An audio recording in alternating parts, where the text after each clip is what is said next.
Welcome to the Philip Levy Show, discussing health, wealth, and life. Here we go.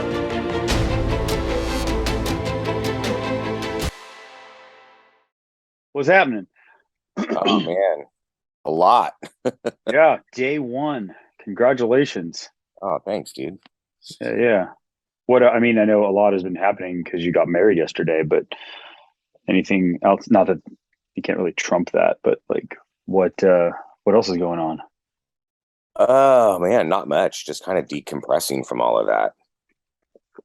It was probably a big whirlwind from Kokoro to wedding planning and execution to now it's just kind of white space. Exactly. That's awesome. Hell yeah, man. Well, it was a beautiful ceremony. And yeah, dude, I don't think it could have gone any better. I agree. It was pretty cool, man. Yeah, I agree. All right, so here we are. I'm recording already. You know how I like to kind of get into things, but Sure. we did some crazy shit since you were last on, which was like a long time ago. We were just talking like basic nutrition and jujitsu and basic stuff, Right. And we just did Kokoro. And for those of you listening who've heard the show with Brian Anderson, we talk about his Kokoro experience, what Kokoro is, and actually, we don't go into too much depth, but we're about to go pretty deep here. I'd like to at least. Yeah. So Kokoro is, and chime in wherever, man. But Kokoro is, the way that I understand it, is just a Japanese term, and the kind of main meaning that it means, I guess, is the combination of body, mind, and spirit, heart, applied through. I guess spirit, heart, and mind applied through the body, like applied physically. That's kind of what I took from it. But do you want to add anything to that, or? Yeah. The word, from what I understand, translates directly to heart. Okay. But the meaning of it, the deeper meaning of it, is the blending of the mind and the heart, or mind, body, spirit. It's kind of up to interpretation. But yeah, that's basically it. Got it. Okay. So anyway, that word it's cool. It's fun to say. It sounds like a delicious cereal. And it's also billed as the hardest event that a civilian can do. And man,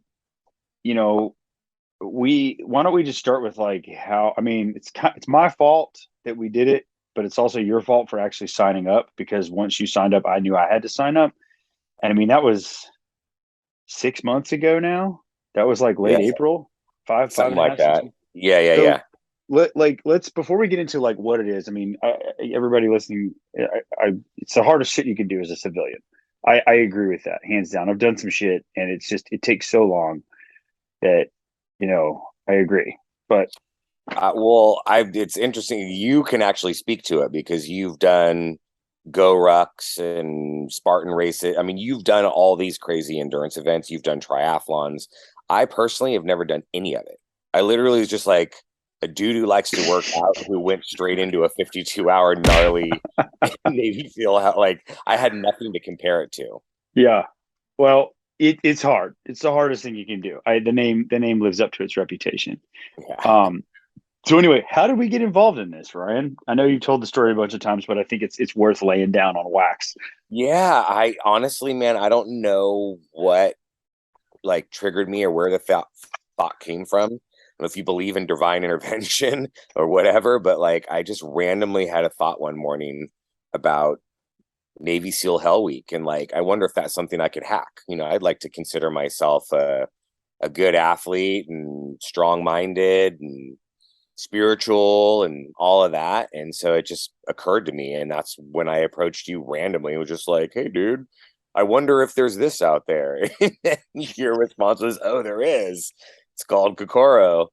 And then you told me Brian had done it, and honestly, man, I just looked it up online and immediately saw a couple of YouTube videos and started reading about it, and just knew. Even the name, even the Japanese name, and how they associate it with the warrior I kind of like to think of myself living that samurai lifestyle as a jiu-jitsu practitioner. And yeah, man, it just all resonated with me immediately. I didn't really give it much more thought than that, other than I knew I had to do it. The only thought that I gave was, shit, I just said that, and I know he's gonna go sign up. And then if he signs up, I've got to sign up also.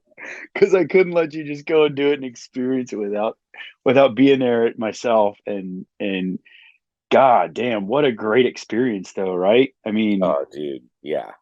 we trained all summer, harder than I've ever trained for anything before, more hours put in at least. Yeah. A lot less running than some of the things that I've trained for, which was nice. Did you so I mean, our training, like, what was some of the gnarly stuff that we did? I mean, I go ahead, shoot, whatever because we had a couple big efforts that were outside of our normal tough things that we did.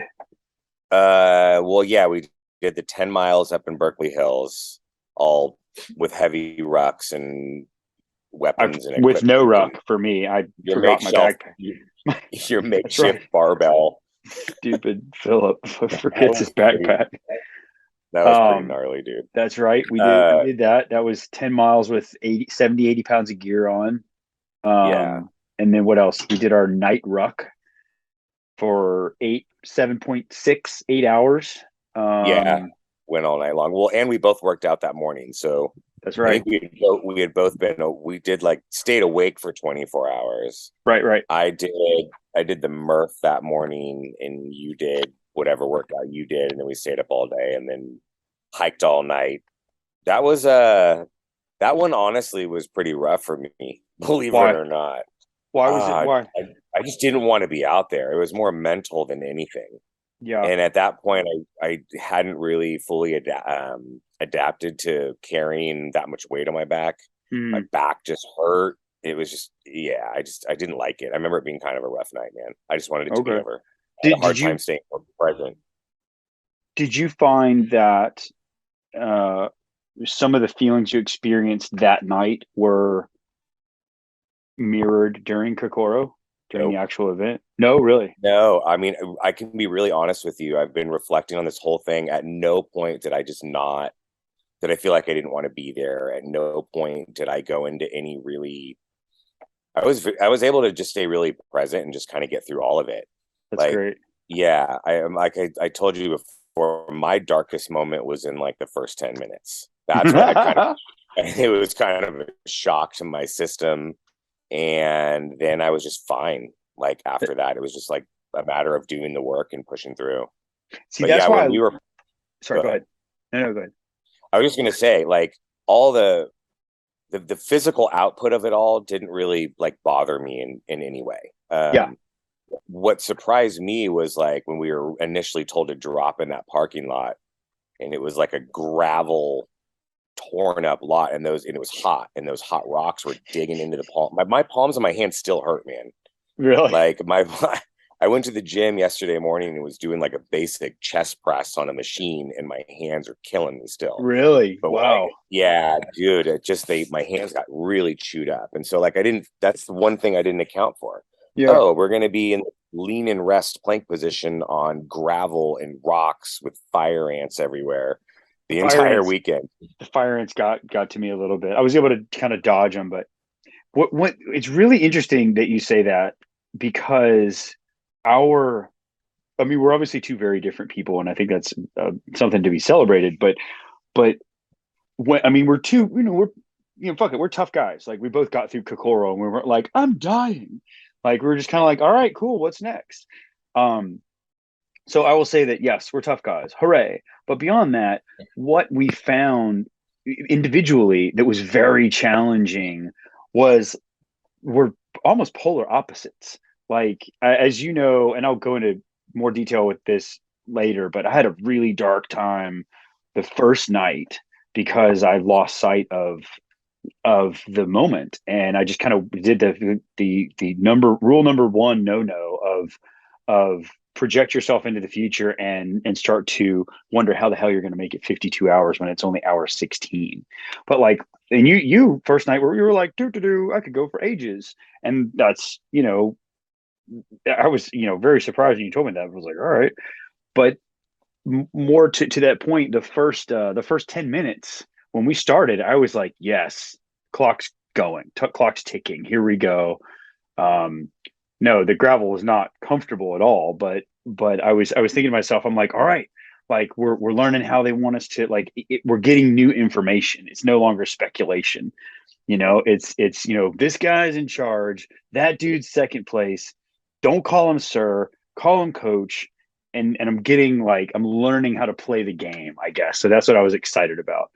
But your Right. experience was completely different. And I think that's Oh, so cool. I just had like a full-on diva moment, It was like, hey, I Yeah, didn't train for rocks in my hands. That's not what I signed up for. It just totally put me in a bad. I was just like, this is going to be my weekend. yeah. Like, this is awful. And then it was just like, honestly, I don't want to say it was smooth sailing from there, but like once we moved through that, Yeah. I was fine. When did you get over that? When we started running? Like when we Yeah, started once running we started once over the bike trails? yeah, once we started running in and we got back down on the grinder, and I mean, obviously it wasn't, they were like, put your bags in the tent, and we're all lollygagging, and next thing you know, we're getting screamed at and we're Drop. bear crawling under the grinder. And again, it was like not pleasant to be. I mean, even the ground out there was pretty gnarly and Yeah. rocky, but Yeah. I feel like Full I'd of ants. already kind of, okay, this is what I'm in for. Cool. Mhm. This is what's happening. Fine. It was This just is the what's initial happening. shock of that first couple of minutes in the parking lot, man. Yeah. That was the It was hardest real part for me deal. mentally. Yeah, but once you made that switch over, it sounds like, well, I mean, I know that it was better for you because I was there with you the whole time and I saw you. You were a rock star, especially a rock star the second day. So let's back up a second. Let's paint a picture for the people who weren't there because Kokoro is, I mean, Seal Fit, Kokoro, 6, 12, 20X, and 20XL, which I still haven't decided. I don't know the difference between the two of them. They're not for the meek. They're if you're out there doing it, even if you're a 6Xer and you're listening to this or watching it or whatever, like you're good for you for taking that next step and kind of coming out of that flock of sheep and making something more of yourself. But let's paint a picture here. So we're in Temecula, and Temecula is like the land of no life at all. It's like this. I mean, the city's nice, but where we were, it's like this Martian landscape of just arid, barren ground and like these rocky, hills that just you're at flat sea level, and there's this kind of like packed dirt and gravelly, stuff, and then there'll just be these gnarly hills that kind of just pop up and in and out, and there's like picture like BMX trail biking, I guess, or mountain Yeah. biking, like something like no trees in sight. There's like shrubs and little lizards and a shitload of ants that are as big as your pinky finger, and that's where we're calling home for the next 52 hours. And so that's where we are. And basically, like day one, I mean, I guess my battle started the night before. I couldn't sleep. I was on 3 hours of sleep when we started, but when we take an Uber or rode with someone, and we went to the Vale Lake Resort, kind of just parking lot B, and there's a porta potty, nice porta potty. We'll give them that top marks for the porta potty facility. That was great. Could have been a lot worse. Yeah, they were And there's awesome. a sign up table, and there's two people with plastic bins and with paperwork, and then there's like one with paperwork and waivers and stuff, and then one is where you put your wallet when you're and you like your phone, and that's weird in itself. It's just like they're like sign in Meyer, Levi, 14 other people, and like give us your phone. And you're kind of like, what? Like that's a weird feeling in itself. And then what do they do after that? They started messing with our heads. Um, right then and there, they left us waiting there for 2 hours, which was Yeah. fine because the clock was running, and and we were just kind of chit-chatting with some of the team. Some people were snoozing, trying to get a little more rest. But every car that passed, our heads would crane. We'd kind of snap to attention a little bit and wonder if it was one of the coaches. And then, about 9:00, 9:50, something like that, I don't know. A gray Tahoe rolls up into the parking lot, and we all kind of line up, and then two bad motherfuckers get out, and they're just like, you can tell, like, these guys those are Navy SEALs. They're not messing around just by the way they carry themselves. And they start sizing us up a little bit, looking all disappointed. And they're like, "Oh, are you gonna make it?" And some people are like, "Yes, of course I am, sir." They're like, "Nah, I don't believe that. I don't believe that one bit." And then the fun starts, and I think this is where they asked us to run and get in line and then get all our bags while we did it. And of course, we didn't do a good enough job, because these are the kind of guys that say, "How long do you need?" And we say 30 seconds. And they're like, "Great, you got 15." And when you mess things up, they will say, what do they say? You say it really well. The head coach. Drop. Well, they'll say drop when you start messing up. Drop is like still in my nightmare. The coach would say, hurry up. And you know that you don't have any time or much time to get things right. It's never going to go well if you hear that.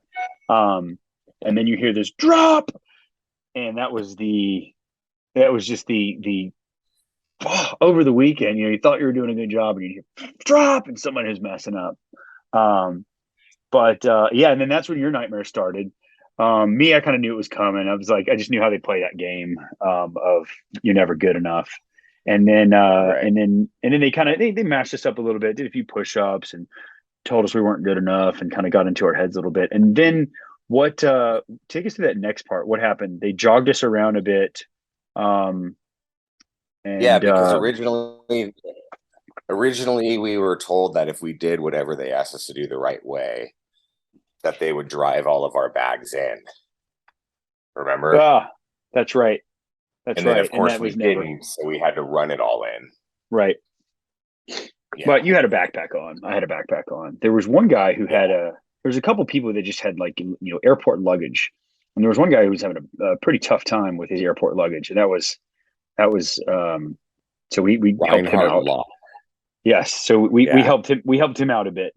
But that's part, the teamwork thing. I think the coaches saw that someone needing help that early. They started kind of chewing in on him a little bit because it was literally minute 5. So we ran across, we ran over some trails, some mountainous terrain, and then stopped, and we saw the grinder for the first time. And one thing the coaches were pretty good at doing were painting pictures in our heads of, to kind of get you going. And this is the first time that we saw the grinder, and the grinder is basically just like a proving ground about the size of a football field. And we, the coach was like, "Look over there. What do you see?" And people gave their answer, like, home, the battlefield, and this and that. And then the other, he's like, "You got a sword in one hand and a shield in the other. And on the other hill, there's a enemy clan. And what are you prepared to do in the middle?" And people were like, "Do battle." And he's like, "Exactly." And then he's following me down to the grinder. And we ran down, a mountain trail that was unnecessarily windy, and stowed our bags. Took way too long to do it. And then I don't remember what happened after that. Like you said, we bear crawled to the grinder to do, which the grinder guys, I kind of brushed over that. Picture like a dirt football field with, there's a pull-up rig with like 6 stalls in it, and a square kind of parade, maybe, I don't know, like 80 by 80 parade square type thing, where we did most of our PT, which is physical training. And there are 2 ice baths at the head of the parade ground. And then off to the left, there were 6 big logs that were at least 300 pounds each. And then there were 3 graves Yeah. that represented something I don't remember. And there was another grave in the back that I also don't know. They never really got into that one. And then behind us were the coaches kind of staging area where they hung out to prepare all their stuff. Yeah, the 3 graves were the people that didn't show up. Oh, got it. Okay. Yeah, Cool. because I thought it was 18 signed up and only 15 showed up. okay. Interesting. So they created graves for the 3 that already Didn't make it, and we used the dirt from those graves to fill our sandbags up. So what about the other grave in the back? Did you know what I'm talking about? There's one off. I don't know. Okay. Anyway, well, I was probably to honor someone. So what the hell happened after I remember there's like a breakout PT, like you had some fiasco with your weapon that well, that was by design, I'm sure. But okay. So basically I remember we ran down with all of our stuff, and then they were like really nice. They're like, okay, just put everything in the tent over there. And then of course it didn't happen fast enough, and they started screaming. Like I just remember throwing it in there. Next thing you know, we're like bear crawling to the grinder, and all hell just kind of broke loose from there. And they were making us do all kinds of PT and spraying us with hoses and dumping water on us. And they did a good job of, they would make you think that you were in a calm, safe space before hitting you with water and hoses. Because I remember my head was still fully clear. And from the research that we did beforehand, what they'll do, what they did was, they space you out. I don't think we had our weapons yet. They space you out, and they're like, hey, here's what we expect of you, we're sir, or we're coach, not sir. This is not buds, this is Kokoro. And I want you to picture your why. I remember one of the head coaches was like, picture your why right now. And he had us close our eyes, and he's like, bring that to your mind's eye and just let it resonate with you. And then we're all quiet, and then the sirens started, and the smoke bombs and the water and the scream and contradicting directions of up, down, belly, back, forward, backflip, and you're like, I don't know what's going on. So it was definitely a shit show, but it did not, like, that just did not bother me. I was like totally fine with all of that. I think some people are getting rattled, but yeah, I thought it was kind of funny, to be honest. Did you think anyone in our group got rattled from that, or you think did you see anybody? Really? Yeah. Okay. Well, I wasn't paying attention. Those guys were having a hard time, man. I mean, that's really where I even saw baby Kroger like that. Like, he was pale. He was not looking good. Yeah. I mean, some of those guys, I think, were a little in like shock. Got it. I guess that's kind of the point of it, but I thought it was great, honestly. It's just bring it, man. Like, let's see what you guys got. Like, I know it's supposed to be mayhem. Like, let's see how mayhem you can get, because I'll go there with you, man. And then, all right, so they did that for like 15, 20 minutes, and the breakouts are this period of just absolute chaos, where your main objective is to try to hang on, to put out, and to stay composed while you're receiving conflicting instructions from multiple coaches, with water being sprayed in your face, with bullhorn air raid sirens going on, all around you, smoke bombs. And the ground gets pretty wet too, so you're kind of slipping around all over the place. And then there's ice baths. They'll randomly just yell at you to bear crawl to an ice bath, get in face first, yell hoo-yah after you dunk your head, and then there's 2 in a row, so you go in and get out. And that lasted probably it felt like 20, 30 minutes. It wasn't too long. And then the initial breakout, all the way up until we did the PST, and it was longer than that. Was it? Okay. Time kind of loses meaning out there. Like, you're doing this, and then you're doing that, and then you're doing the next thing. Well, because we at one point, so they did kind of the whole breakout chaos thing, and then we had to bear call to get weapons. So Yes, we and can go that's to when the. you. That's That's right. when I had my. Break So that I down. was What one of the happened? first ones. So I was. I got over there and. Well, what's a weapon? Um, First of all, tell everybody we're not using actual weapons. Like, what is that? oh yeah. So the weapon is basically this PVC pipe that's I don't know what 5 feet long maybe, Something and like it's that. filled Yeah. with and it's filled with sand and it's capped. So it's just like a long pipe that probably weighs about what do they say like 12 pounds or so. Yeah. You know, Something kind of like that. what's surprising is how thick they were though, how big around. I wasn't Okay. expecting that Okay. because we were training with those We traded with body body bars. bars. Yeah. We traded They were narrower for heavier. denser for heavier. Yeah. Yeah. Yeah, so it kind of threw me off, just random. And the other thing that threw me off is like how wet and sandy they got. They were kind of hard to hold on to, Yep. doing overhead squats with them and all that. They they But they were anyhow, they were basically just a pain in the ass to because they took one hand away, and you also had to defend your weapon. Like if coaches would come up and try to kick it or throw it really far away and say, "Oh, got to go get it." But anyway, but I'm oh I'm yeah, jumping ahead. So you what happened? so we had to bear crawl over, and everybody had to grab a weapon. Uh, And obviously, by design, one of them wasn't there, and so I happened to stay at the little pile of weapons the longest, and I was passing them to our teammates. So that way I yeah. made sure everybody got one. I was trying to be a good teammate, you know? And next thing I know, there's none left and there wasn't one for me.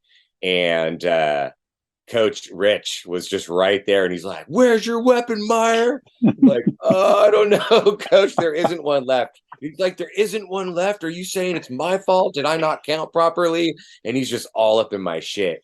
I'm like, "No, Coach." He's, "Well, why don't you have one?" Like, "Well, I was passing them off to my teammates, Coach." He's like, "Oh, so now it's your teammates' fault?" He was just, oh my God. Like, I just couldn't win. It's like, "No, Coach." So he's like, "Well, get out there and find your fucking weapon, Meyer." So bear crawl while you're doing it. Yeah. And then of course my poor swim buddy had to like stick with me. So we're bear crawling all around. I mean, we were all over the place. This was Yeah. getting, it Yeah. probably took like 10 minutes. And then Yeah. finally I found it like all the way on the opposite side of the grinder behind one of those logs. So Yeah. clearly somebody put it over there. So anyways, I finally got it. We got back into the PT, and then that's when things continued on with the overhead squats and That's all right. the weapon stuff. I would say that the initial breakout in PT lasted probably closer to an hour before we got to the PST. Okay. Okay.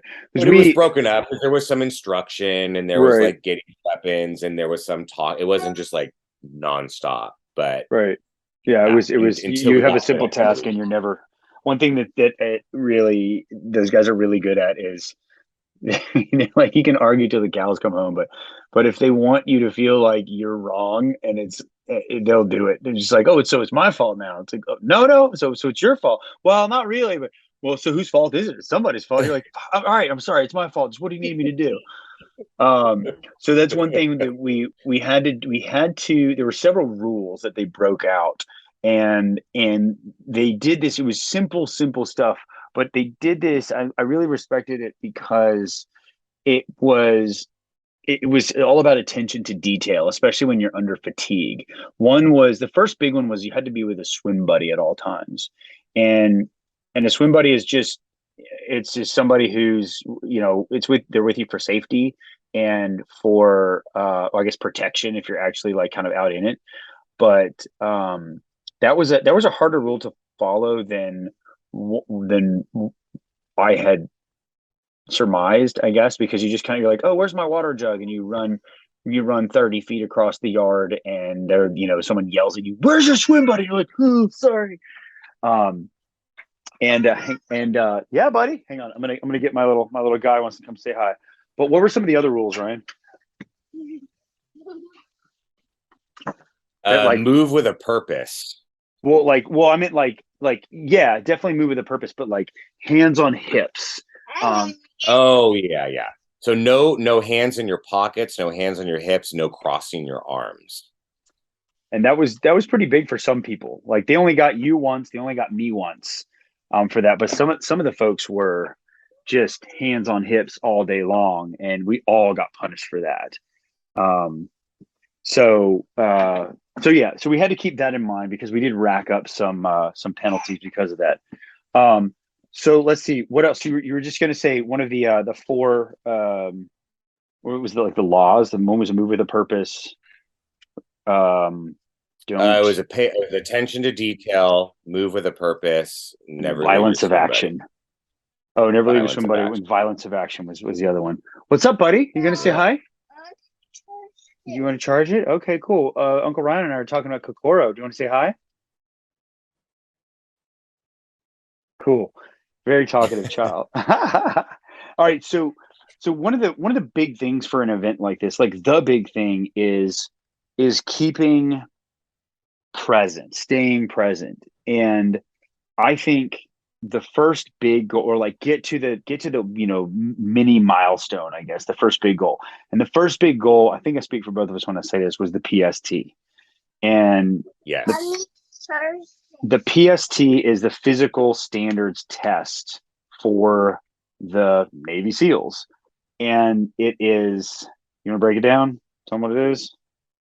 Sure. Yeah. So we had to be able to do a minimum of 50 push-ups, 50 sit-ups, 50 air squats, each in 2 minutes time. Mm-hmm. And with the push-ups, you were not able to drop to your knees to rest. You had to be able to go straight through. And then you had to do 10 dead hang pull-ups, like from a full dead hang to chin over bar, and had to be able to run a mile in 9 minutes and 30 seconds in boots and BDUs. Soaking wet.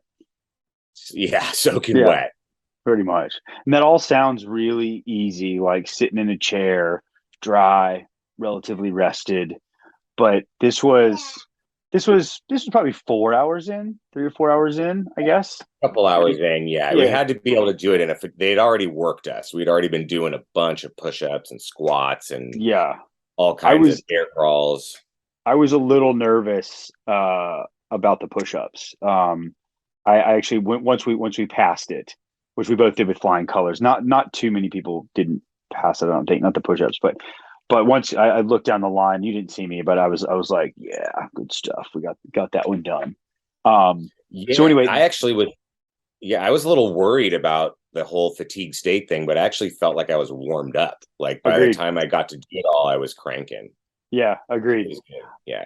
So the PST that bit 5 people. 5 people didn't make the PST. And everybody else did, basically. Were there more? Oh, that's right. There were more. That's right, because 5 people left at the end of the first day. So that means they failed both. So there were 8 or so, something like that. Yeah, there were probably, out of the 15 of us, at least half of the people didn't get all of their numbers on the PST. Got it. So, but we're safe because of Murph. Because of Murph, which we'll get to in a minute. So after a light bulb, look at that. So we did the PST, and we had buddies like counting for us, and it's actually easier than you'd think to lose focus and forget your buddy's number. My guy forgot my number, and I had to correct him. It was a winning number, so it doesn't really matter. But I was like, no, we had 2 more than that, what you just reported, buddy. He's like, oh, sorry. So we did the PST, and then what happened? They're like, you got like 10 minutes to do something. Like there was a transition phase or something like that. We got to eat an MRE. Oh, right. That's right. We ate a decent. When they fed us. Wasn't too bad. I heard horrible things about MREs, which are meals ready to eat. It's just a standard ration issue for the military. Also dubbed meals rejected by enemy. And other names that I can't remember right now, but I thought it was pretty good. It was kind of a lot going on. Thanks, bro. Kind of a lot going on with the whole pack and everything, but it was pretty good. Our buddy old Tom Bramhall got creative with his water jug and decided to stuff a bunch of bread in his water, and we were like, "What are you doing, buddy?" Like, you ever seen a hot dog eating competition? And I said, yes, I have. And he's like, well, that's the idea. I'm going to get these calories down while I drink. And I'm like, nobody's eating hot dogs out here, though, man. What's up, buddy? Yeah, you can light the candle. Sure, that seems like a good thing for you to do. Here you go. So we did. We had our MRE, and then, and this is like also, we didn't even say like what we're wearing. Like we had so much Vaseline on our feet, on our sacks, like just everywhere that folded or was a crevasse, and then shrink wrap that up Yeah. with 2XU compression tights, and then compression socks, and then zip that up with BDUs and big freaking tactical belts that hurt when you hinge at your hips, and freaking sweet boots that are another story for another day, which I have several pairs of now because of that. But and you're just like as waterproofed as possible. And then and you got a white t-shirt with your name on it that looks awesome. And like a boonie hat to keep the sun off. So this is what we're rocking in like all weekend basically. And we finished our MRE, and they gave us 20, 30 or so to hydrate and refuel. And then we moved out. We went on like a patrol, and So that's right. Is that correct? Did no. we So go? what We, we we did ran there is out. we We got ran our out to ruck. do the hill sprint. What did we Yeah, do? but we had to get our rucks first. Ah, So the they had reception of the rucks. they gave us the That's right. rucksacks with the sandbag, told us to fill up the sandbags, Yeah, and I mean, I would say the sandbags were probably a solid 25, 30 pounds. maybe I'd say closer to 20. But either way, we trained for this heavy so that everything seemed light. There was nothing that was other than that Yeah, gosh darn log that came 2 days later. The nothing was yeah, overly heavy. right, right. It wasn't So too we got bad our at all. So yeah, so we got got our rucks on, got our okay. sand in our ruck, got them on, and then they had us run in two single file lines behind the coach to the hill where we did the hill sprint evolution. Right, that's right. Hill sprint evolution, which was there's a concept they have called it pays to be a winner, which means if you bust it hard and you beat most of the people, then you can rest in the shade while while the losers do more PT. Which was it paid to be a winner. It definitely did. And It did, and you know what? We were in that top three and won basically every single one of those. felt pretty You and good. I were resting every time. Yep, it felt really good. I was a little afraid of overdoing the winning. I mean, not that I wasn't holding back. I was not holding back. I was like, oh no, they're really letting us rest. From stories of previous Kokoros where people are like, oh, well, guess what? It doesn't pay to be a winner because you have to do burpees till everybody's done. So I had that little bit of timidness. Anyway, I was a little concerned when we started winning a bunch of stuff, but it turns out that it truly did pay to be a winner. So we did a bunch of hill sprints, and then we did some PT. The hill sprints, it sucked. There was a gentleman named Carlos Uloa. I don't know how to Ulooa. Ulooa, thank you. Who saved our skins at the bottom of the hill. So the coaches will tell you, they'll say like, hey, who knows like some very esoteric only to the SEALs long creed of belief, of ethos, and if you know it, then we're done with this evolution. If not, it's that ass. And this guy Carlos just comes out. The coach was like, what is the SEAL ethos? I believe, and if I'm butchering that, I apologize. And everybody was quiet, and then it was a solid, very heavy silence. And then Carlos steps forward, and he just starts reciting and reciting and reciting, and over a minute passed of him talking, and it was, I mean, he got 95% of it, enough to where the coach was, he's like, that's all I remember, sir. And the coach he's like, you know what, that's good enough. That was amazing. He didn't say it was amazing. Well, yeah, I mean, it wasn't just a few sentences. I mean, this was like he read a couple paragraphs. Yeah, I mean, yeah, it was a few pages of ethos. And then we moved out after that, and we did some patrolling. We learned how to kind of separate fields of vision as far as who was responsible for covering what ground. And then we did burpee broad jumps for like a quarter of a mile, which sucked. When you're burpee broad jumping in a line and there are multiple anthills like everywhere. Dude, one was right in my path, like a literal ant hill with a hole, and there were millions of ants everywhere. Just like the size of your thumb, like just huge ants.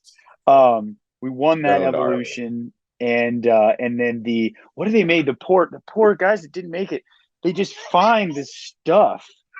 I do have paper. You want to draw on some paper? They find this stuff that's just lying around, and they make you do awful things with it. Like one of the things that they did was while we were sitting under a tree learning facts about one another, the losers of that evolution, they found this PVC, this half pipe. I don't know if you saw this going on behind us, but they filled it with water from a spigot, and they like made them lunge together holding the PVC pipe. It's like 20 feet long.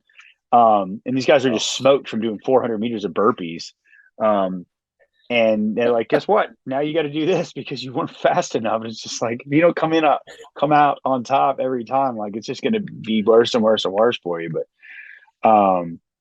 and what do we do? Then we did litter carries. We learned how to carry litters, which is kind of a pain in the ass when you're not a well-oiled machine. But we had 2 different teams, I think. Yeah. We did 2 teams. 2 teams of litter carries where you've got all your rucks on the litter. So the litter weighs, our rucks were 35 pounds each. So times 6 is 180. That's a little over 200 pounds on each litter. Like you're carrying a full size, man on the weight of that at least. Right. And you have to switch while you're moving. And there was probably a little under a mile back to the grinder. Right. Where we were racing, and I don't remember what happened. What happened after we did that? It was the sun was getting pretty low at that point, actually. It was Murph after that. Yeah. So we've got the litters back, and then it was time to do Murph. Okay. Some of the people were really falling apart, like kind of the first culling of people were. I think that the hill sprint evolution is where I personally started to see people falling apart. Oh, really? Kind of that. Yeah, people were struggling. I mean, the reality is that most of the people that didn't hit their PST numbers in some way, shape, or form, I think were the ones who were struggling the most. Yeah. Agreed. I think, gosh, poor Reinhardt and Georgians were the entire time. So the Murph, I think most people know what the Murph is. We'll save the story, but it's a memorial to Michael Murphy. And hey, buddy, hey, I need you to hang out and be a good little elephant, okay? Because I'm talking to Ryan right now. Can you be a good little elephant and draw? Okay, love you. Keep Spider-Man safe, please. Mwah. So I don't know if you remember, but Reinhardt's like back was really hurting, and Georgians had some issue also where they basically we all gathered around an ice bath, and they put Georgians and Reinhardt lock in the ice bath for like 15 minutes of like just ice while they were talking, and like these people were struggling, they were shaking real bad. Oh yeah, it was before. Yeah, it was right before Murph when he was. When they were telling the story of why we do Murph. And these guys are just sitting in the ice bath. I guess the coaches did it on purpose, but Reinhardt, remember his tricep and his he couldn't even extend his arm anymore. Yeah, that's right. What happened to his triceps? I just honestly, man, I just don't think he was in adequate shape. He was just burnt. Yeah. And just his muscles were so fatigued he couldn't straighten his arm, and yeah, it was kind of a mess. Yeah, so those two, so they were talking. They were talking us through Murph, and then those poor guys, I don't know what's going on with Jans. That guy was only 17. He looked like a beast, but he got kind of weeded out. So we did Murph. How was your Murph experience? Honestly, man, that was one of the. It's funny because I do Murph. I mean, I've done Murph every week for like the last year or two as a workout, just because I enjoy it before we even thought about doing Kokoro. So I was not worried about it, but it was honestly probably one of the, I don't want to say hardest evolutions for me, but mentally it just felt like it took forever. I mean, I finished it in like 54 minutes or something like that, which is a decent time, especially for as tired as I was going into it. Hours. Yeah. Yeah. I mean, I was surprised how well I performed, but those 20 rounds just felt endless to me. Okay. It was definitely kind of a mental grind for me, to be honest. Yeah. Okay.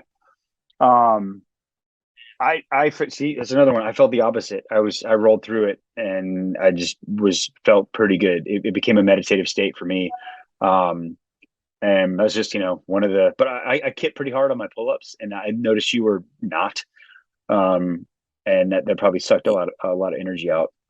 But yeah, the pull-ups were really hard. I think the ruck definitely weighed more than 20 pounds. It was not a 20-pound. Okay. I was just really tired. But it didn't feel Yeah. like just a 20-pound ruck that I trained with. But also, I just don't know how to do a kipping pull-up.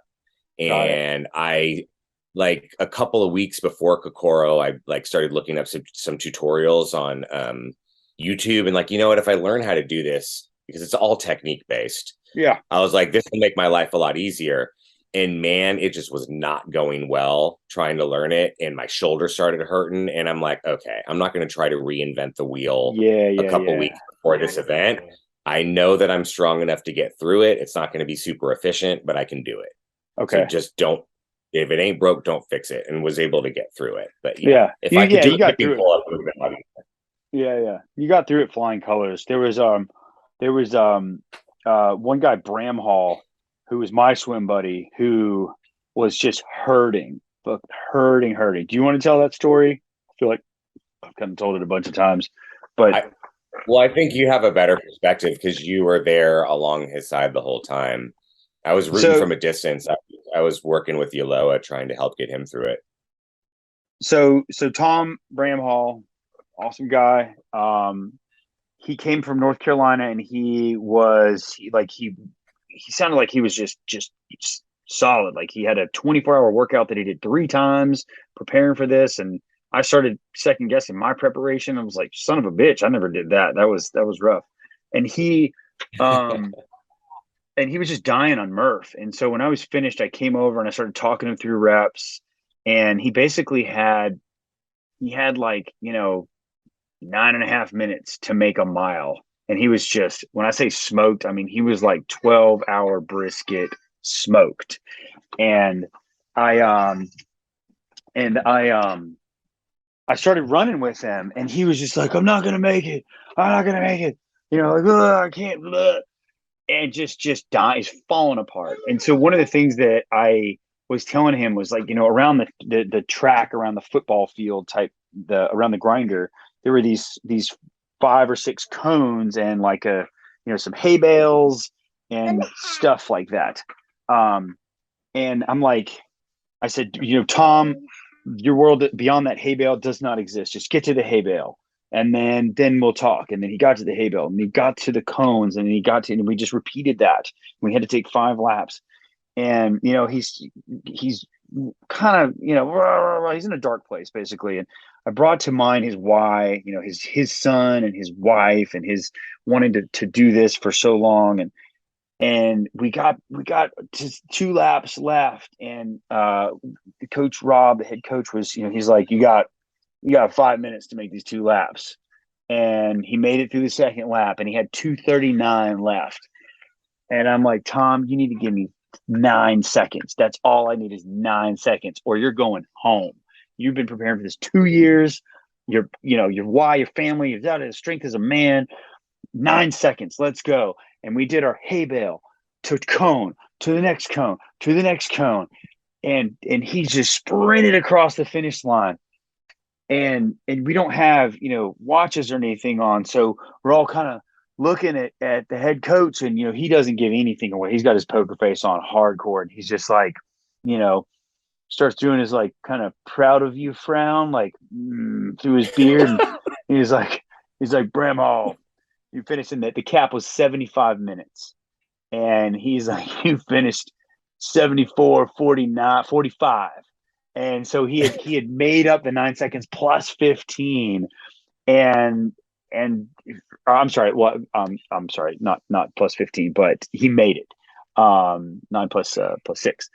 And he's just, he starts dry heaving and everything. And everybody's like, yeah, because it became, you can all see this happening. And, because he was running around a little bitty loop.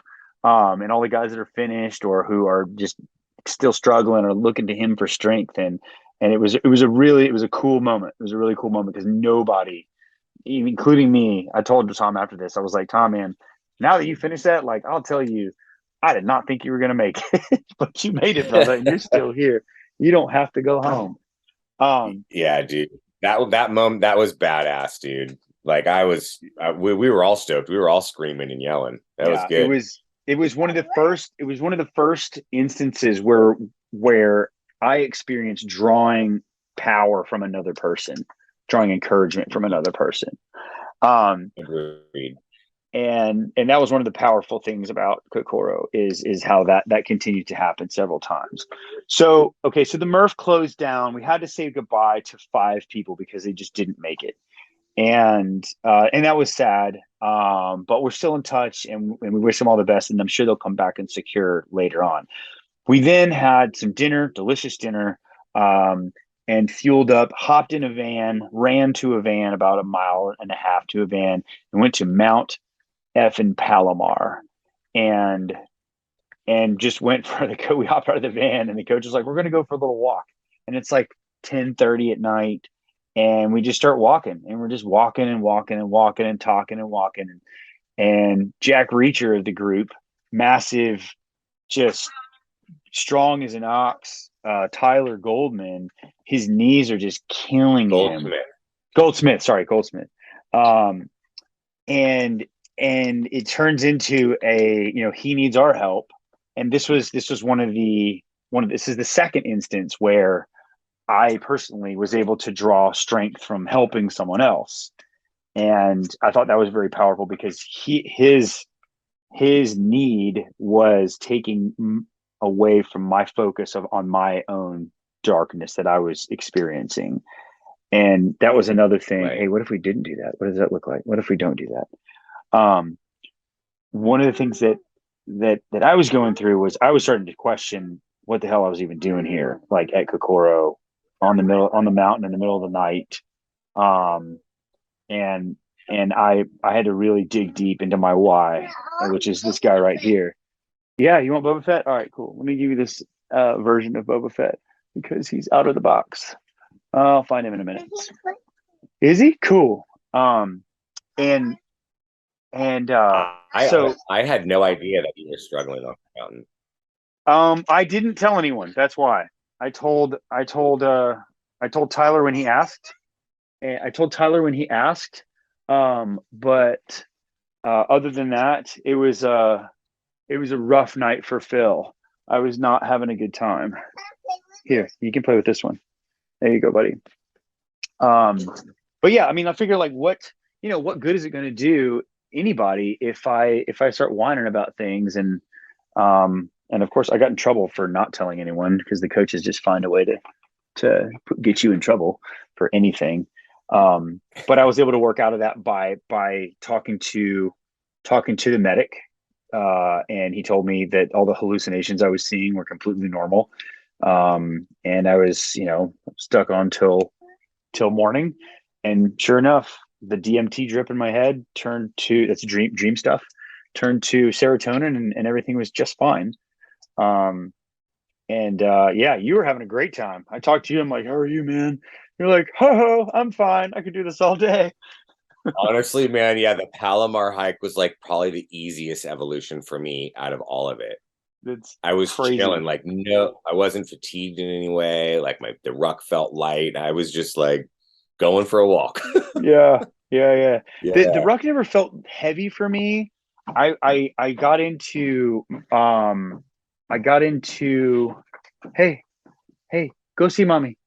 Go see mommy, okay? Go hang out with mommy. She wants to talk to you about something awesome. Okay, mommy, what do you have that's awesome for me? All right. That's what you get for podcasting with a 2.5-year-old. Little dad duty there. The ruck was never super heavy for me. It was just the time. Like it was just like, how am I gonna do this for another 35 more hours? Yeah, I just lost complete focus. Um, um, let's see what else. So what happened after that? The day hit, and we got back in the van, and I started falling asleep, and you were like jamming me in the elbow or jamming me in the ribs. Oh yeah, dude. Oh, You were definitely sleepy. You know, I was wide. I was probably the only one in the van that wasn't nodding off. I think just because I got such a good night's sleep the night before, I was totally alert and awake and fine. And you guys were all nodding off, and yeah, I was worried about what penalties we were going to get if any of you got caught sleeping. yeah. Luckily, that didn't happen. No. I nodded off so many times in the van. I gave myself like a chiropractic adjustment. I was just dead asleep and popped up one time, just like I'm like, oh, that actually felt pretty good. So all right, so we got back, and then that was pool evolution after that. That was a fun time. So they told us to that was the change. first Sorry. for the first time. We got to mention that. I mean, we literally hadn't changed clothes for 24 hours. That's right. So they're like, take all your filthy shit off and put it wherever you do that. Put a new shirt on, running shoes, and your black shorts, and we're going to the pool. And or I don't know if they told us that, but they're just like, follow me, and we jog. Yeah, we ran down to the pool, and I really liked this one. You did not, from what I understand, and from what I saw, actually, you were not having a fun time. And it's just another one of the great differences is like I was like, yes, water, oh, it feels so good, stretch out. And so we jogged down to the pool, and we're going in, and they're like, swim buddy up, and you and I happened to be beside each other, so I was like, swim buddy, and you're like, yeah, whatever, we were swim buddies. And we jogged in, and we were first in the lines. And we go behind the coach. We jog down to the lap pool. And it's 25-meter pool. There's 5 lanes, and it's probably 10 meters across, something like that. And 25 meters is a pretty standard lap pool. But it's not super long, but it's just enough to smoke you when you're racing. And so it was you and I, and then we were in front facing away from everyone else. So I don't know who the other teams were, but basically what they had us do was one partner, you were the first one, would jump in the pool, swim as fast as they could across, and then stay in the leaning rest position, which is just push-up position, high plank. And then the other person, as soon as they got in leaning rest, would swim across, and then the pair would do 10 push-ups, and then the second partner would then swim first and then wait in a high plank, and the new you would, now coming in second, would swim back across. And we did that a couple of times, but this was really funny for me because as amazing as you are at all the stuff that you do, swimming ain't one of them. And there's one point where you're swimming across. I felt like we did that race several times, but there was one where you and I won it because we came back from just the dead on it. Like the first time, you tell it, man, because I want to hear how you describe your swimming technique. It's terrible. Well, it's funny. I grew up in like my grandma had a swimming pool, so I grew up swimming my whole life. I love the water. I'm not afraid of it. But when I hadn't swam in years, and when I started training, I mean, I have not swam since I've been in shape. Put it that way. Like it's probably been 20 years since I've gotten into a pool. And I started training for Kokoro and started realizing but swimming felt really hard for me. Like, why am I so exhausted trying to swim freestyle across a pool? I'm an athlete. I'm in shape. I can run miles and miles and miles. Why is this a problem? And then treading water, even worse. I could barely keep myself above water. And what we learned from Dennis Meyer, master diver, Coast Guard, captain of the rescue divers, rescue swimmers. Yeah, he's a rescue swimmer. Was training you specifically, and I tagged on for a few things. But what did he say about you specifically that was unique? He said that I'm the most. So this is a guy who's trained hundreds and hundreds of military rescue swimmers, and he basically played water polo his entire life as well. And he basically told me I'm the most negatively buoyant human being that he's ever seen in the water. And that, it's funny, right? It means I sink. But it gives me really good perspective into why I struggle so much to swim, is because I'm heavy and I'm just sinking. And it turns out that my legs are my legs are the most dense and what are pulling me down. So trying to swim, it's why it's such a struggle. It's just hard for me to even stay up above the water. Same with the treading. So anyhow, when asking me to swim freestyle across the pool as fast as I can is no easy feat, especially after doing push-ups and fucking bear crawls around the pool. This is hour 30 now. Yeah, it was rough. So Ryan jumps in the pool and he gives this, like, I mean, you're nothing but lean, fast twitch muscle fiber. And but he gives this like timid dog, like just leaping off the side. And then he's paddling, he's barely kicking his legs, and he makes it across. And at one point, Coach Rob, he just kind of coasts up to me and he goes, "Levi." I'm like, "Yes, Coach." He goes, "It appears you have picked a poor swim buddy." And I'm like, we're working on it, Coach. And so I get in, I swim over. I'm no crazy good swimmer, but I can get there. And like while we're doing our push-ups, I'm like, dude, jump as far as you can. Just jump and kick. And anyway, the long story short, you cleaned up your technique beautifully to where we won one of the races. And I don't think it was. Yeah, we ended. Go ahead. I was just going to say we won that one after you told me to jump, because I literally jumped like as hard and as far as I could. You jumped a quarter of the way there, and then you were just like, exactly. It was like a freaking, like a diesel engine just running in the water, just like, it was great. And so we won one of them, and then he did these little, mind fuck games where you never win. They're like, arrange the chairs perfectly, and how much time is it going to take? And I gave him some stupid answer, and it was never enough time. And then it was mayhem because, it was just didn't go well. And then we got PT for it. And is there anything you wanted to add on that one? I was going to go to the treading part next. Oh yeah, no, the pool. What are those things called that we had to move around? The chairs on the decks. The lounge chairs. Yeah. Yeah, man. They're like, how long would it take you guys to organize this entire area to look like a 4-star hotel? And you're like, 1 minute, Coach, or something ridiculous. There was and he's 14 like, of us. You sure, Levi? 1 minute? You want to think about that? And we're like, dude, what the fuck? Yeah. And at that point, we were tired. We were not communicating. That was a mess. Yeah, that was not a great answer on my part, but it wouldn't be the last not great answer either. So we clowned around with that some, and then we had to like bear crawl around the pool, which I remember I didn't mind because it was just you said you were just hating that stuff. That was one of the worst things for me too. We only went around it like maybe 3 times or something. 3 times, yeah. Oh, dude, I remember being in my head hating that. Yeah. For some reason. It was I wasn't in a good place with that. Well, to each their own, I was kind of like, all right, around the pool, hooray. So we did a treading water evolution after that, where they took us out of the lap pool and into, it was like 7 feet deep. And they're like, all right, hop in, start treading water. And you were not feeling great on that one. You were sinking.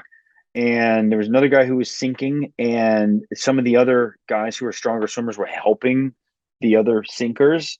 And we went to basically we went from just a happy circle of people kind of making it to they were like, all right, cool, good job, good job. Now get closer, get closer, get closer. And I may be doing this backwards. But either way, they played all these tread water games with us, which sucked. Where we did this one called Beehive, where you had to get so freaking close that you couldn't tread without hitting somebody. And then if you were in the middle, you could get out of the middle by diving down under the whole group and then cycling. And they played that freaking game with us for a while, which sucked. We were in a big circle, and they had us passing a ping pong ball around, which we could not get wet. And then they added another ping pong ball, and it got up to 5 ping pong balls. And then they added a rag and then another rag, and they said the rag could not get wet. We did drown proofing, which is basically, that wasn't a big deal, I don't think. How did you feel about drown proofing? The bouncing off the bottom and taking a breath. Well, I was pretty relieved with the drown proofing, where they basically had us put our hands behind our backs and sink to the bottom of the pool, push off. You get to come up and have one breath, and then you sink again. It was a nice relief because I'm not afraid of the water. I just sink. I have a hard time staying above it. Right. But I will say that over time with the drown proofing, it started to get a little claustrophobic. Like after 10 minutes, you're just like, okay, I'm spending more time down here, and I'm only getting that one. It's a long time. So it just started to feel like, okay, I'm over this. Yeah. But it wasn't that bad. I thought the passing the ping pong, one thing I should say about this, we had to use both hands. So you had to take it with your left, hand it to your right, and pass it over. So both hands were out of the water at one point. You were just treading with your legs. And then the cone. So they also gave us these big construction cones with orange construction cones with a ping pong ball on the top. Mm-hmm. And then as a team in groups of 4, we had to hold the cone above the water while treading and not let the ball drop off. Yeah. That was rough.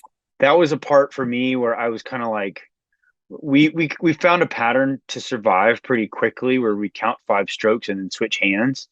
But for me, I was like, I don't know how much more of this I have in me. And that was the first doubt that I let creep into my head. I pushed it out quickly, but if that's coming, then you know your fuse is lit kind of for getting gassed. But that was also, they had us treading water for like 30 minutes straight and just doing little games and things like that. And that was kind of rough. So they got us out of the pool, and then what did we do? We had breakfast, right? We had a pretty delicious breakfast. It was like a breakfast. That breakfast burrito was the best thing of the whole weekend. I love it. Oh, really? Was that your favorite? Oh man, so good, dude. That was definitely my favorite. Well, I like the pancake breakfast too, but I would have picked that breakfast burrito. The last day was awesome. The breakfast burrito, and then we did the 2,500 reps of bullshit exercises, which I think that's right, wasn't it? They fed us fat burritos, and then we did 2,500 reps of bullshit exercises, and started getting mad at people. Well, I started getting mad at people because they would, so we're in a circle of 10. There's 10 of us, not 8 of us. And I started, and I was 0 through 10 reps, right? We're 1 through 10. And then Peters was next to me. You were next to him. And then, or it was Christian, Peters, and then you, or something like that. It doesn't really matter. But I was always 10. You were always the 30s. The other people were already, 70, 80, 90. It was the same people. Were always the same deck of 10. And it took us 20 minutes to figure that out because we were so tired. And the coaches were like, you can do any 10 exercises you want. Each person's going to lead 10 reps, then 10 reps, then 10 reps. But you got to get to 2,500. And we're like, okay, that's a big number. And where I lost my shit was people were, suggesting things like burpees and pushups and lunges when his knees hurt, or burpees are just hard, or we've done 1 million pushups already. So we figured out that we could do any exercise, and what determined what qualified as an exercise was very lenient. one of the best ones was Stegging from Chicago was like calf raises 10, and we're like, yeah. And Thumb circles. yeah, I came up with That's thumb when circle. Coach Rob had enough with that one. He's like, Yeah. all right, that's it. Yeah. But one thing to mention that's important, I think one thing that's important to mention about that one was that the way we had to count there is you could only count 1 through 10. And then after 10, you had to start back at 1 again. Right. And then it would be 1 through 20, 1 through 30, 1 through 40, or whatever. Right. And so what I found the most challenging that morning was we had been up for 30 hours or something at this point, and my brain was just not firing well. Off. It was off. Yeah. So it was not firing. It really wasn't hard off. to It was just hard to remember what number you were on. Yeah. And that was the only mess up you had the whole weekend was you said 0. You said 1, 2, 3, 4, 10, 10. And we were on like 720 or something like that. And everybody was like, God damn it. Yeah, because if we messed that one up, we would be punished. Right. Yeah, and I said that 10 with like conviction. I was like, 10, And then you go, Bill damn it. I knew I'd get a 10 out of you guys. Oh, man. Oh, goodness. So that's all right, man. We lunged to the road and we lunged back. We did some just BS PT. And so after that, they had us do some tactical carries, which were actually pretty fun. Extraction. There we go. Like how to extract a injured person from a vehicle and still be able to call a radio or shoot. How to carry someone safely, a specific distance. And that was interesting because I didn't realize that was like the last time that we were on our own for a long time, for like a day almost. Because when we were done with that, they had us do stretcher carries all the way back to the grinder, which we hadn't been to the grinder in like, 3 hours, 2 hours, something like that. And what I didn't realize was that the regulars were coming in. And that's the 6X crew, the 12X, the 20X, and the 20XL crew. And correct me if the timeline's off here, but they joined us up with them after that, right? Yeah, so we basically after we were finished doing all the buddy carry races and the litter back, all that jazz, that's when they had us change again. And then we joined the rest of the crew to do the sandbag PT to learn the commands to do the log PT. And that turned out to be the final evolution for 6X. For the 6-hour crew, right? Right. So there was the 6-hour, 12-hour, 24-hour, and then us. And something to mention is like before any event or any group of people were secured, like before they finished their event, they got like the hardest breakout PT that you could imagine. They just would really like crush us and then like secure you. Right. It's kind of they finished with a bang. Yeah. And we got to be part of everybody's final. We got crushed every time that someone else got crushed to go home. That's right. That was when we joined them for the sandbag PT, and that was pretty rough. I mean, it was cool because we got to learn all the commands of like where to position the log 1 through 8. But then it turned into all kinds of like overhead holds for long 100 count holds all the way up to 2 minutes. Yeah, that was very rough. So they secured 6X. They gave us some white space to kind of mill around, and then we had log PT after that, if I'm not mistaken. Right? They taught us. Yeah, they sent Goldsmith home. That's when they cut him because of his knees, unfortunately. And then we said our goodbyes to him. And then they put us under that log, and we did pretty well with the log. So you got probably like a 10-foot log, maybe 10 feet, and you got 5 maybe 6 guys on a log, and there's specific commands to pick this heavy son of a bitch up and get it basically to your shoulder and then up overhead and then to your opposite shoulder. And then some of the other movements that you do are you front carry the log, which sucks a lot. You said you didn't mind that. I did not like it at all. And you lunge with the log and you do rebound lunges. Always start on the left. 1 is down, 2 is up, 3 is down and the opposite, 4 is up and that's 1. That was crushing me. I didn't like that. It's not like it's not the strength wasn't there. I didn't feel secure in my handling. Like I felt like it was going to drop at any time.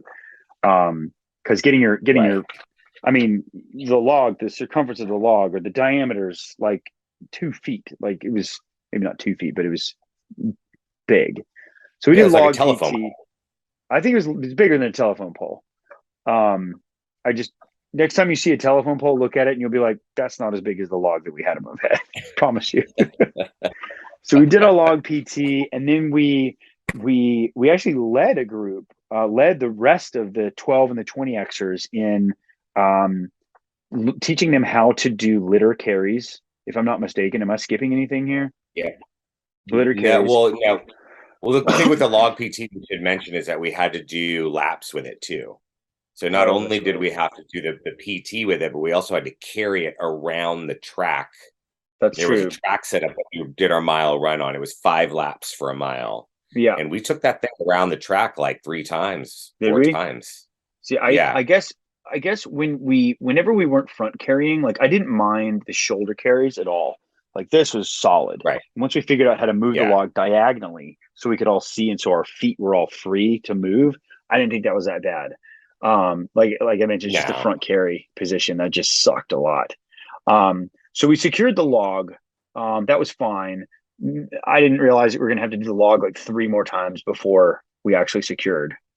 But then we hopped in with the other group, the 12 and the 20 XLs, and we taught them how to do the litters, and then we had litter carry races. And I didn't realize that, like, we just kind of floated into our teams, but some of our teams were better off out of the gate than others. And that's all I'll say, because I'm not going to speak ill of anyone, but my team dropped the litter no less than 4 times during that event. And dropping a litter in front of a coach is not a good thing, because the buyout, as I was reminded every single time, is 50 push-ups. And for me, 50 push-ups isn't all that bad, but for the team of people who are just there for like 12 hours, 50 push-ups was a lot. And so part of it falls on me as their leader for not figuring it out. But when you got people who are like, I've got carpal tunnel in both hands, or like my left arm just doesn't work, or I can't communicate when I'm going to drop the litter, and the instructions were, let us know when you need to change. Anyway, that was a rough evolution for Phil. You did great. You guys did amazing. Well, something to mention. So we got to teach, the 12 and 24, the 20X people and 20XL people how to use the litters. And then there were, I think, 2 Kokoro guys were put with a team of 4 or 6. 4 or 6. It was like 6 or 7, something like that. Maybe 6 or 7 of the 12 and 24-hour people. And so we were kind of like, we were obviously the leaders of these groups of people. And what I'll say is that there was definitely quite a range of individual, because the standards are different for if you're going to do 12 or 24 or Kokoro. Yeah, and so you could see the different caliber of athlete. And so that made a big difference in what we were dealing with as far as the litter carry, as far as people's endurance, their grip strength, that kind of a thing. And so, that was fine. That was a big wake up call for me. Like, okay, some of these guys are just not strong enough to carry this thing more than 20 steps. Yeah. Whereas some of these guys can grind out this many. And so there was definitely a lot of strategy in trying to figure out how to make that work and not get upset, right? Like to lead well and not like lose our shit and yell at each other. And that was a big takeaway for me for the weekend too, was just kind of learning how to communicate and stay calm. So, I tried to do that most of the time. It came out pretty well. I had more tolerance for the 20Xers than I did for Kokoro people who were messing up after a long time. Because the folks who were there in Kokoro, we've been together for 36 hours at this point. It's like, guys, communicate. or communicate Right. less with less volume. Um, Right. so we did the litter carries, and then we got back from that. That was rough for me. You guys were literally there for 20 minutes before my team got back. Yeah. And we finally came in. And then we did another long log PT where you had a pretty shitty Oh, time. dude, I don't want to talk ill about anybody, but my log crew was less than ideal. And I was on the front of that log. And the thing with the log PT is like, if everybody's not putting out the same effort, that log's real heavy. And I was on the front of that log getting crushed for it felt like an hour. It was a long And time. We were under the logs for a long, long time. It was dark. The oh sun's man, and the down coach, now, and it's probably yeah, 8:30, getting 9 dark. o'clock. And it's Yeah. And just, you got this is people the who second night. you got people who are, Yeah. I didn't realize what it was going. I was just kind of in it. I'm like, we're doing this now. But, so coach is like, we got 10 reps. And if you do these 10 reps, then we'll stop this. And we're like, yeah, but 10 reps is always a long, long time, because each rep is from the ground to the hip, to the shoulder, overhead, to the shoulder, to the hip, to the ground. That's one unadulterated rep. But it never goes that way. Each rep is 3, 4, 5, 4. Squats, 3, squat, 5, 4, 10, and it takes forever. And then once the coach has had enough, he's like, all right, down 1, and we go 1. And if you mess that count up, then he's like, whoa, we're starting again. Oh, that didn't count. And you're just Yeah. like, fuck. Oh man. And I just And remember with those just hanging on to the rep number, like just hanging on to it. And as soon as we set it down, I'd scream it at the top of my lungs, hoping that everybody else would like pick up on it and not say something you're stupid or like, the wrong 4, number. 5, 5, 5. Meyer said 5. Yeah. I got Yeah. the wrong number Oh a couple man, times. I will admit, I did it a few times wrong. that was definitely, yeah. Well, we all did. Yeah. That was one of the hard evolutions for me, man. Like I really got crushed, and the coaches were having a good time. Like they were all, every time they'd walk in front of me, I could just see the smirk on their face. Yeah. Because they knew I was getting hammered. They enjoyed every minute of it. They did. That was a rough time. And then just like everything else that sucked so heavily, then it was over. It was just gone. Yeah. And Yeah. they're like, 20x, you are secure, or 12x. Who was it? I don't remember. 12. Whoever it was. Yeah, it was the 12-hour 12-hour people were like, you are secured. Yeah. And then I was like, oh, cool. I didn't realize we were there, but all right, we'll do this now. And it was interesting because a lot of the 12Xers, they started talking to us, and they were like, whoa, you guys are going to do what? You're going to go out at night and ruck with the 20X people? And I'm like, yeah. And they're like, God, we wish we weren't going home. And it's like, that's one thing that I found was very interesting, because the people who had signed up for this, they felt that 12 was their limit. Once they were in it, they were like, I got more. And I'm granted, saying something and doing something are very different things, but at least they had that drive. Right. They weren't crushed, like completely broken. So we secured that. We went through the second night, which was fine for me. I had a easy night the second night. We did some games on the beach. We drove an hour into Calabasas in the vans, and we hopped out of the vans, and one of the guys was like, Carlsbad, thank you, not Calabasas, sorry, Carlsbad. And one of the guys, this guy from Spain, he's like, you guys went off to pee on the beach. And he's like, he looks at me, he goes, I am pissing my pants now. And I was just like, okay, cool. Like, thinking we're going to get in the ocean real soon. And I was like, you know what? We probably are going to get in the ocean real soon. I'm going to piss my pants too. And so I was just standing there. I was like, pee my pants and da-da-da. We didn't get in the ocean for like 6 hours after that. So I'm like running around with pee pants back and forth in the sand. It was warm though. Man. But we played some games on the beach where the instructions were intentionally chaotic, to where we had to like crack 7 of the 14 light sticks on our backpacks, and then everybody had to run down to this sign, and then we all had to get into the lifeguard tower with backpacks on. But it took us 25-30 minutes to get that right. and still we barely made it by the skin on our teeth, man, like by like 2 seconds or some shit like that.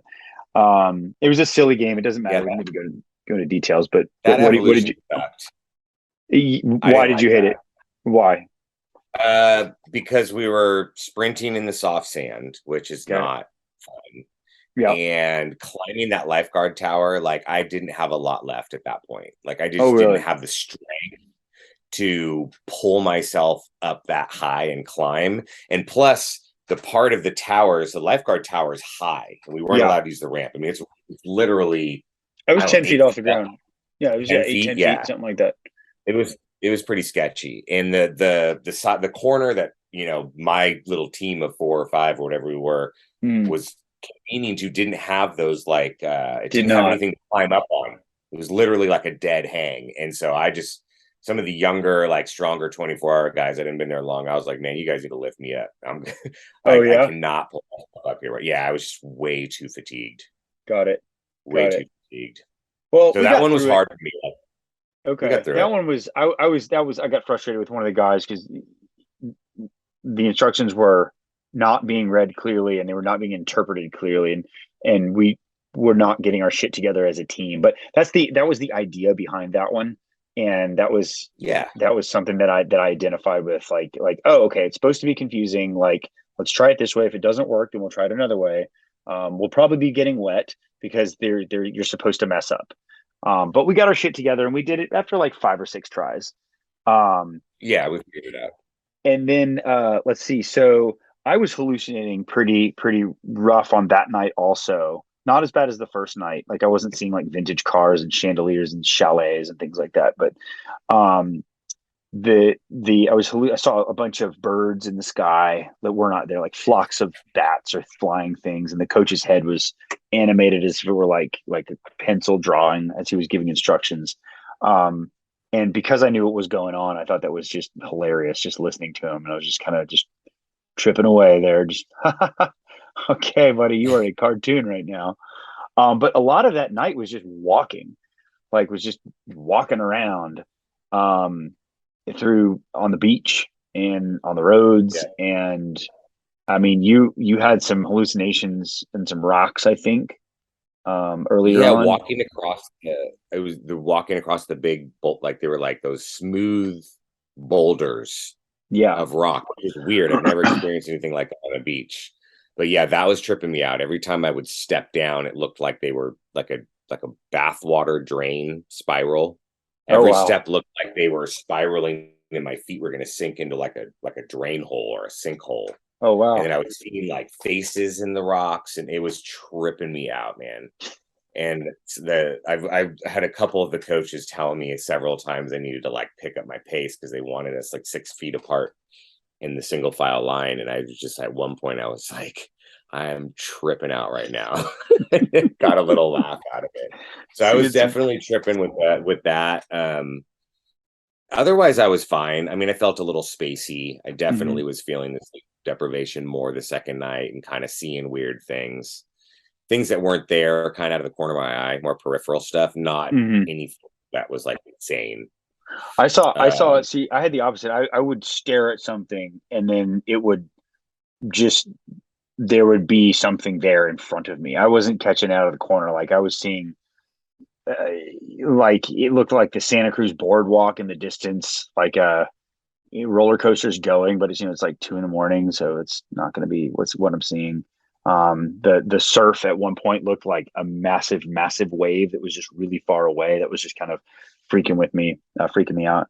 But other than that, I mean, like I didn't see anything too wacky. On not like the first night, but so let's see. All right, moving on. We did a little workout in the surf that was kind of a time killer. And it was fine. I mean, it kind of woke us up, I feel, at least. Um, and then there were it was interesting seeing normal people out while we were in the state that we were operating in. Like there were some, late night party goers, and uh there was what else do we see? Just some people on the beach, I guess. And we roll in, we all have like, we look like we're Fight Club inductees just following the coach around. But the second night I felt like the second night was pretty tame. comparatively to the first night for me. And is there anything you want to add about the second night? I mean, there's a weird fire in a fire pit that was just kind of trippy beyond like going any further than that, I think. Like it was lit and then it wasn't lit and it was very confusing. But other than that, I think it was, pretty standard 48 hours into a ruck type deal. Yeah, it was a little bit of a grind. I mean, all the stairs that we went up and down were probably 100 plus stairs. Not Yeah, that that's that's true for hard. overdose. It was a bit of a grind, and we had a lot of Coach James had just had a lot. We had a lot of tasks that we had to do where he would just tell. We were broken up into like 3 teams, and then we each one had a squad leader, and then he would give that squad leader the information of what he wanted us to do, and then that squad leader would come relay it to us.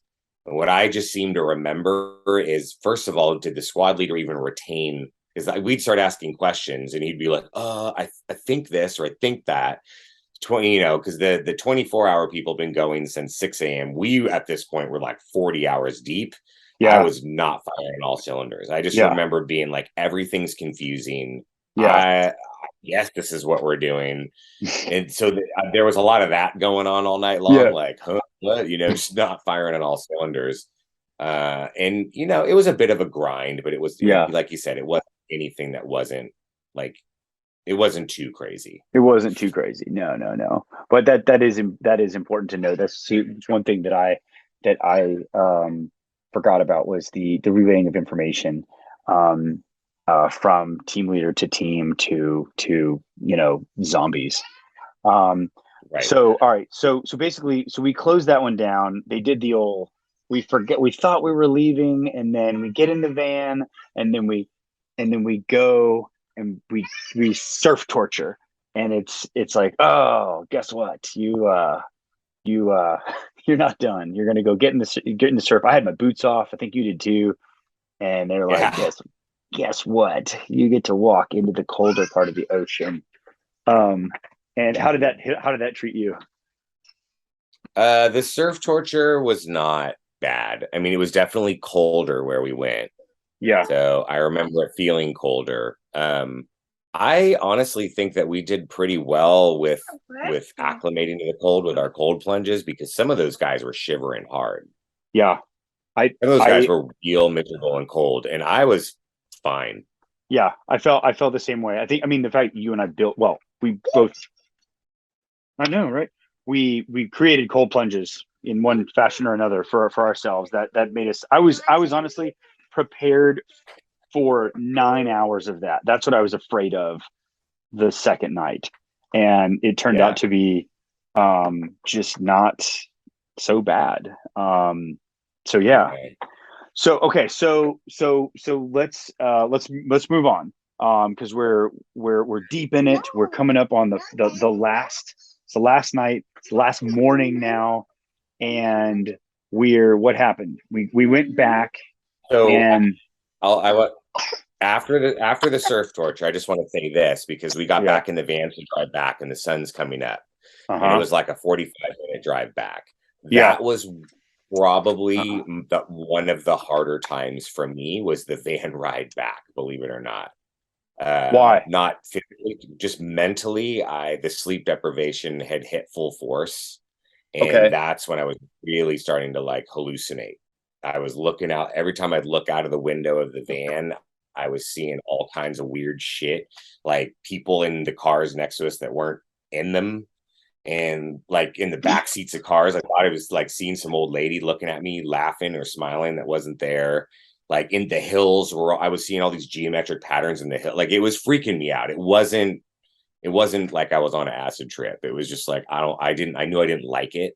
Yeah. And I also feel like my like sensory overload, like everybody in the van, anything they would say, it was just like, dude, like you're too much right now. There was Yeah. just a lot. I just was sensory overload. I was feeling anxious. I just wanted Well, out of the van. well, they were It was not talking a to good. us to keep us up also, and they were talking to us to overload our senses, like because of people, like, Oh, I mean, I was just kind of nodding off again, but I was definitely not in a happy place. But like the driver of the van was like, what's your favorite color? and what do you do for a living? And who do you love most in the world? And repeat that back, Levi. I was like, Green, my mom. I'm here because I love the letters M, Q, and S. And she's like, good job. And it was just an hour, 45 to an hour of that. But yeah. So you it sounds like you had a pretty low point in that van also. I did not like. Gotcha. And then so we got back and we were allowed a little bit of time to like freshen up or something. And then I told you not to put your goddamn socks on, and you were like, I'm gonna put my socks on. I was obsessed with putting fresh, clean socks on and just didn't give a fuck. It was dumb. I mean, my boots were soaking wet. Yeah. The rest of my clothes were soaking wet. They were going to get us wet again, but I wasn't thinking straight. And my feet were really soggy at this point, and it was starting to feel like sandpaper when I walked on them. And what I was afraid of is that like the skin on the bottom was going to start to tear. Mm-hmm. And so I just was like, I couldn't get that out of my head. So when we got back, I went into the tent to put on fresh, clean socks. And that's when I heard you guys all getting yelled at. And of course, it was like, oh, Meyer wants to take his time, so everybody else is going to suffer. Yeah. And you guys were all down doing push-ups and getting screamed at. But it wasn't worth it, because as soon as I walked back out, the first thing he said is, Meyer hit the ice bath. So I literally went from putting fresh socks into wet boots to get yelled at to jump in an ice bath. It was jumping in the ice bath. So yeah, lesson learned. It's all good. So they secured 20X after that, or 20XL with more log PT, right? Well, there was somewhat of a breakout too. I mean, they had us doing PT for a while. Then we got the log. Okay, so this is where this all becomes a blur. So we did hard breakout PT, then log, and then they secured 20XL, which was I mean, the log, we don't need to go into it because basically like the night before. There was a couple people who were slacking off. We had words with them, and then they secured pretty quickly. I think so then we did pancake breakfast. Then we got pancake. Oh, it was so good. That was delicious. We just destroyed. I ate 3 containers. Jesus, really? I had nine pancakes, 3 helpings of eggs, like 8 pieces of bacon, 8 sausage. Dude, I got down on all that food. And I forgot who said something, but somebody, I think it was like Christian might have been like, hey man, I think they notoriously like to get people full on these things so they barf. And like I'd heard that too. I was willing to roll the dice, dude. Yeah. I'm like, I'm eating much of this as I can, butter, syrup, all of it. So good. I was full after one of those things, but man, you're a freaking trash compactor. Exactly. So they were like, hey, take the rig apart. Here's an evolution, which is pretty clever on their part because they just didn't want to do it. And so they had us take the rig apart, and it went well. They were like, Levi, you cannot lead this, and it's going to be Gregory. I was like, all right. And I was just started telling Gregory what to tell people. And I was like, it's not me, coach. It came from Gregory's mouth. And we got that done pretty well. We stacked it pretty neatly and everything. And we just weren't thinking on the last 4x4. We took 2 posts away, and the thing just fell down and like almost took my, stabbed me through my rib cage. But that's what happens when you've been up for 48 hours. We took that down. We had a little flag ceremony. And then my favorite part of the entire weekend was the sandbag ceremony, where they had us take our sandbags out. This was a magical moment for me. And I think all of us. They said, take your sandbag and follow me. And we followed Coach Rich. Chest carry. That's right. Chest carry. And we're just hiking up to the top of the hill where Coach Rob where we first saw the grinder.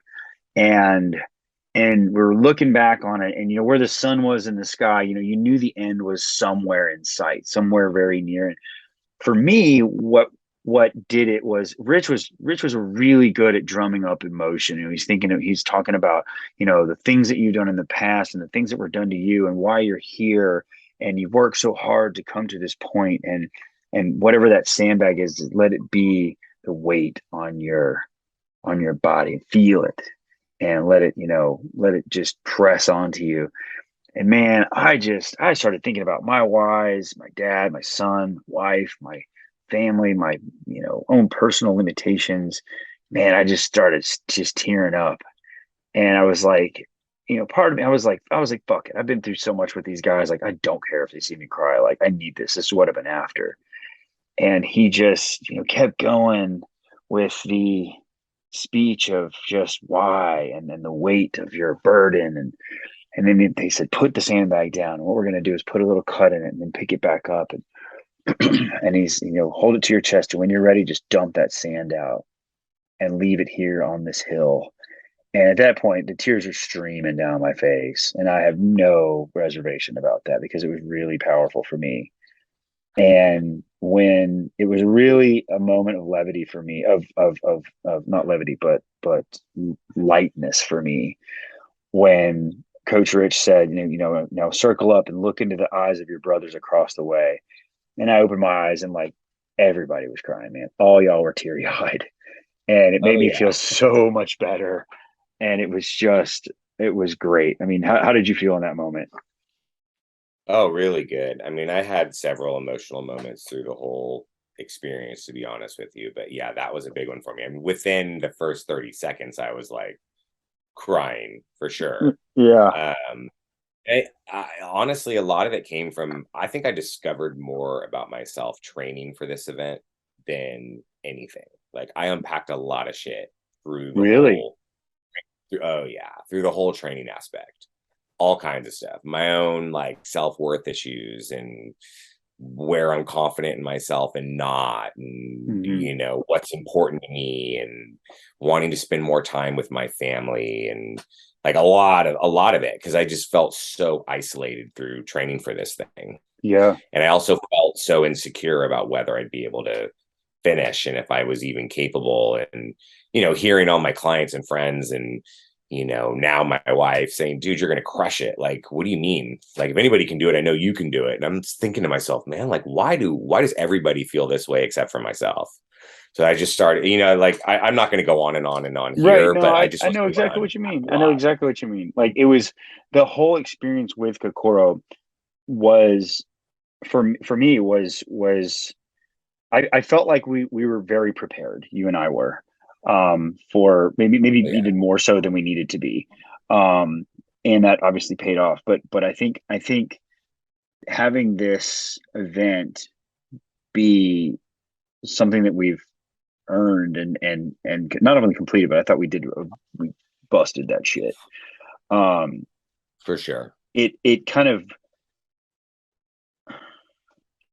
of affirms what, I mean, we're always going to be our own worst critics, and we're always going to be looking to better ourselves. And I'm speaking to just you and me here. Not all people think like this, Yeah. but it affirms that, like, oh, cool, maybe I should listen to some of the things that people say about me that are in at least nice. I'm like, you're going to do great, and it's like, you know what, I am going to do great. You're right, because I do work hard, and I do, sacrifice hours and hours and hours in my entire summer basically, to do this event. I mean, that was my big takeaway. Very, very similar, through different channels, but the self-worth, of what I'm truly capable of was definitely etched in a more permanent medium for me. Um, Yeah. so anyway, okay, we're almost done here. The sandbag ceremony was the most moving part for me. Then we Sure. we ran back down to the grinder, and we stood at attention on the grinder itself, and then Mark Devine showed up and he talked to us for Yeah. a while. That was really cool. He just kind of popped out of nowhere. He surprised the shit out of me. And Yeah. he Me too. he spoke at length about why we were doing what we were doing and the state of the world, and it was a very long talk actually. But it was good to hear him speak. And then he led us through a yoga session, and this was no surprise, um, to us. I think it surprised the shit out of some of the other guys that weren't paying Yeah. attention. He's like, okay, Yeah. you guys go. You'll call it final shavasana, but I want you to lay face down so you don't get sunburned. And we're like, okay, okay, buddy. And you hear You hear people shuffling around, and you lay face down, and I laid my head down and fell asleep for a second and kind of snorted back awake. And then all hell broke loose, man. It was our final breakout of they did a good job of just amping it up level by level, and this was the big boys ending for us. And Yeah. take it away. How was that experience for you? I mean, honestly, it was fine. It was almost kind of funny, Yeah. which I'll circle back to. I just have to say, by that point, I felt like a robot, dude. Like I was impenetrable. You know what I mean? Like they could have said, "We're gonna do this for another 24 hours," and I would just been like, "Fine." Like I'm on autopilot right now. You're not breaking me. I'm not going anywhere. I was totally desensitized from the entire experience, to be honest with you. That's a great way to describe it. I was desensitized. It was just like, Yeah. all right, this is where let's go. Okay, let's do it, man. Yeah, there was Fucking bring no it more on. like, oh, this sucks. It was just like, cool. All right. More I'm tired, push-ups, but fine. I'm not gonna die. Like, all right. Exactly. So it was fine for me in that aspect.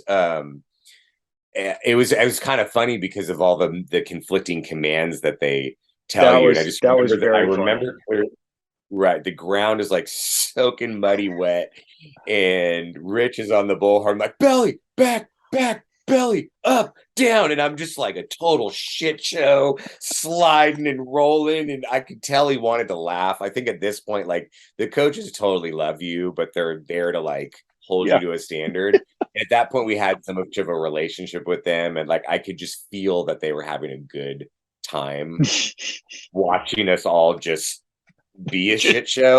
So I don't know. It was kind of fun. Like to be honest with you, I was really okay in that moment and thought it was pretty funny. Yeah, that was like my feeling on it. I just was desensitized to really any sort of pain or suffering in any way.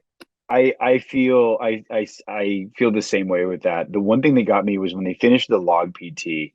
They're like, Levi, organize people down on the log. It's like, oh, okay. And I think we did it. We got one log up, and then it was Mark Devine leading us, and I was really nervous when it was just like, do this, do that, and apparently we didn't do something right because they made us stop and do burpees, and I couldn't count the burpees. I was not noticing the team, but somebody was sandbagging behind, and Devine's like, stop, let's try it this way, and like 10 times later. And then I finally relinquished leadership to one of the Germans, Mark, and he did a great job, and we got through it, and we got back on the log, and it was that final just repeating.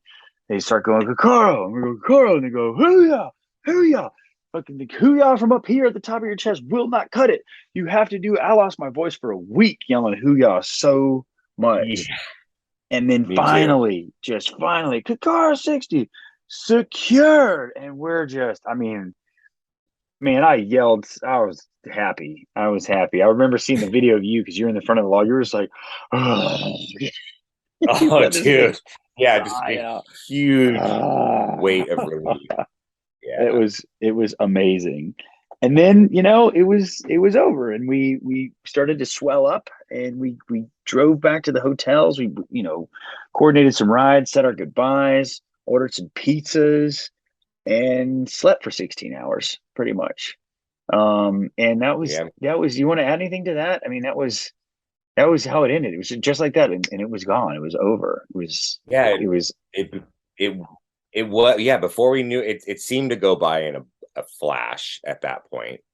I just remember being like really brain fried. Like I just could not think straight or clearly. I was starting to feel you did freak out at the car at one point, I remember. I was freaking out a little bit just because I could not get my shit together. You like lost your wallet. You're like, I'm sorry, I don't operate on it. I'm like, it's okay, man. It's your wallet. You didn't lose my wallet.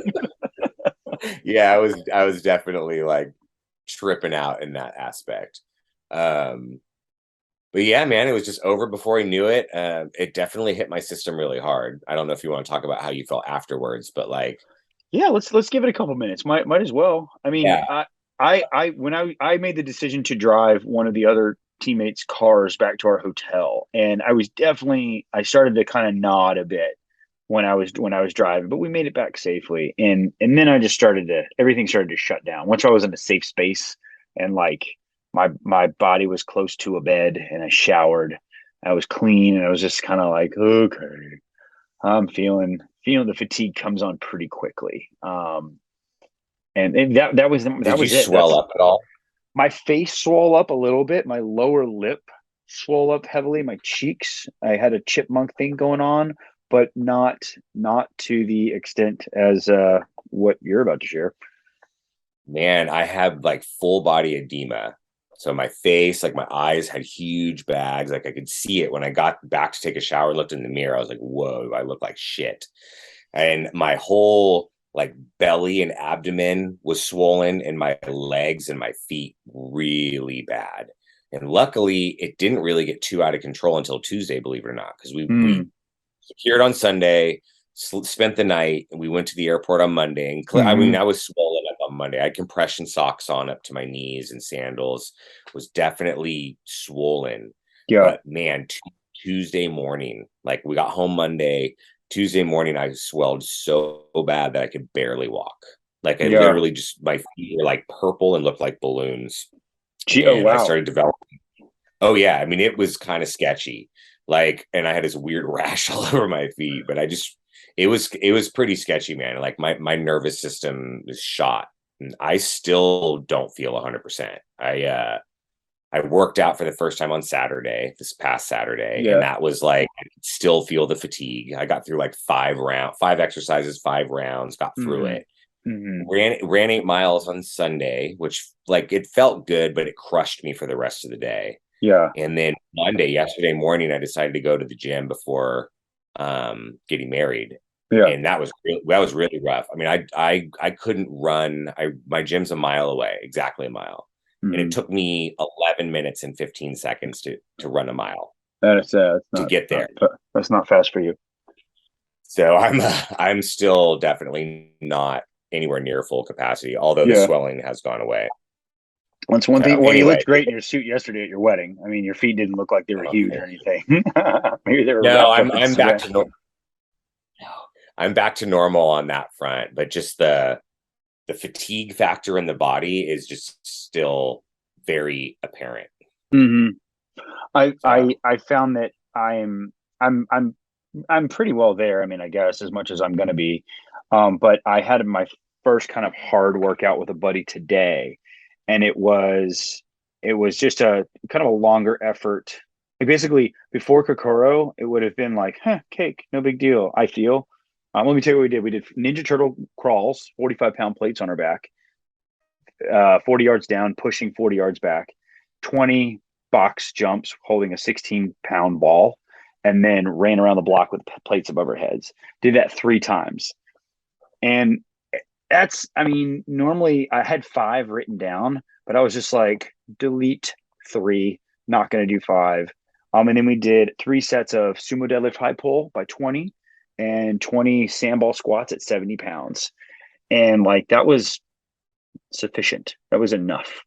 But I feel like I'm definitely, there was that, we crested perfectly in our training. I feel like we were there and we were just present physically, mentally, emotionally for Kokoro, the event, secured it. And as we, you know, we drained our batteries during the event, and then have been kind of cresting again and have yet to fully crest. And, you know, yeah, it's a trip how the body almost knows. Like I wasn't swelling at all until it was over. Yeah. All of a sudden it was over and my body went, oh, we're done. Yeah, it's like now I'm going to take a complete shit. Yeah. That's great. It was kind of interesting. But anyways. So biggest takeaways for you. What do you think? After Kokoro 60 secure, what were the biggest takeaways for you? Well, the biggest, I think, honestly, I got more out of training for the event than I did the event itself, to be honest with you. Okay. Through the whole event, I felt strong. I mean, I had my moments clearly, which we talked about, but I felt strong. I felt very present. At no point was I feeling sorry for myself and, oh, I hate this and I wish it was over. I'm trying to discover nothing. It was just like do the work and be there and get it done. But the journey to the event itself was really transformational for me in the sense that I know like how important my family, my wife and stepson are to me now, and how like I really want to prioritize time with them, prioritize time with my friends and the rest of my family, and kind of understanding myself a little bit more, and why do I get up at 2 o'clock in the morning every day and work out for an hour and a half and crush myself? Like, why do I do that? What is that doing for me? Where does that come from? Did you find the That would be answer to that? well, yeah. The short version is basically that, I spent most of my life being extremely lazy and avoiding hard things and having low self-worth, and um, just kind of being afraid of anything that was hard, to be honest with you, kind of living in a fantasy world. And, I discovered Brazilian Jiu-Jitsu. Through the adversity of that, it kind of transformed my life. And I feel like getting up and crushing myself every day was like a way to keep, like, I don't ever want to go backwards. Like the only way, like this is what keeps me confident and feeling good about myself. And I just need this discipline. It's the best way I can describe it. It's hard to articulate. No, it makes sense. But I follow you fully. But I just feel like it's been too extreme. Like, and that's what I came to understand through all this. Like, I'm just so insane about all of this that like, I won't eat anything that I'm not supposed to. I go to bed at 6 o'clock every single night. I have to come home and work out. And meanwhile, I've got like, my wife and my stepson sitting on the sideline, not getting any of my attention because I'm so obsessed with this like rigorous disciplined life that I have to live. And through training through Kokoro, I started to unpack a lot of that and realize like when this is over, I don't want that life anymore. Like so I can work out, or I can work out in a way. Yeah. I mean, I can train in a way where I can do full body workouts 3 days a week rather than doing an upper lower split and doing this every single day. I don't need to do 2 workouts a day. I can include my wife, like, hey, would you like to go on a jog or run some stairs with me after work? Not just, hey, I've got shit to do, I'm out the door. Just little things like that. I'm going to start to change about my life. So would you say that maybe through this, and we'll just call it the Kokoro experience, the training and the event, through Kokoro, that the pendulum has swung from you were here in your lifestyle that you were unhappy with, shying away from hard work, and then it swung hard back to up at 2 a.m., kill yourself, basically. And now maybe it's coming to rest in a balance, more of a balance. I mean, absolutely, more in the healthy side, absolutely. But okay. Yes. And I think that's one of the less, I love that, first of all, because it'd be nice to see you more often.